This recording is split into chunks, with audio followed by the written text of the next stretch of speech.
Caste census हो ताकि ये मालूम हो सके कि कौन सी कास्ट डेवलप हुई है, कौन सी कास्ट अंडर डेवलप है।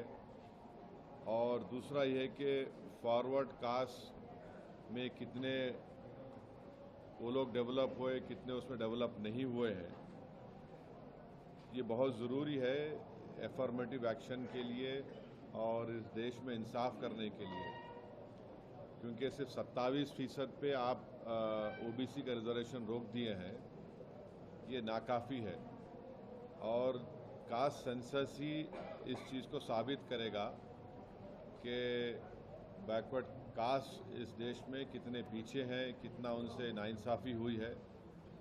तो हम बीजेपी से डिमांड करते हैं कि आप बार बार ये बोलते कि आप क्या बोले, विकसित भारत बोलते, जन धन बोले, फिर आप 370 निकाल दिए, ये सब चीज़ें आप बातें करें, मगर कास्ट सेंसस के ऊपर हमेशा आप पीछे हटते थे।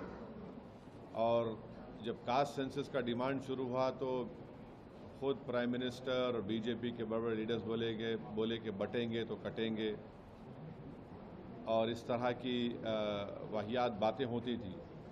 मगर कास्ट सेंसस करना ज़रूरी है। हम बीजेपी से जानना चाहेंगे कि आप क्या इसको शुरू कब करेंगे। देखिए, सेंसस शुरू होना है तो कास्ट सेंसस होगा, फिर ये कंप्लीट कब होगा, क्या 29 के पार्लियामेंट इलेक्शन से पहले ये रिपोर्ट आ जाएगी या नहीं आएगी। और साथ ही साथ ये है कि बीजेपी हमेशा बोलती पसमानदा मुसलमान। भाई, पसमानदा मुसलमान का क्या मौक़िफ़ है, क्या उनका स्टेटस है, कितना डिप्रेविटी उनमें है, और जो नॉन पसमानदा मुसलमान है उनका क्या पोजीशन है।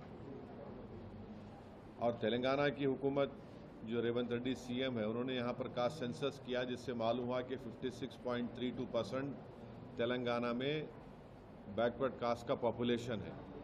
और रेजोल्यूशन भी पास हुआ कि तेलंगाना में बैकवर्ड क्लास का रेजोल्यूशन 42% होना चाहिए। तो जाहिर है जब कास्ट सेंसस होगा तो गवर्नमेंट किसी की भी हो, उनको 50% के थ्रेशोल्ड को ब्रेक करना पड़ेगा।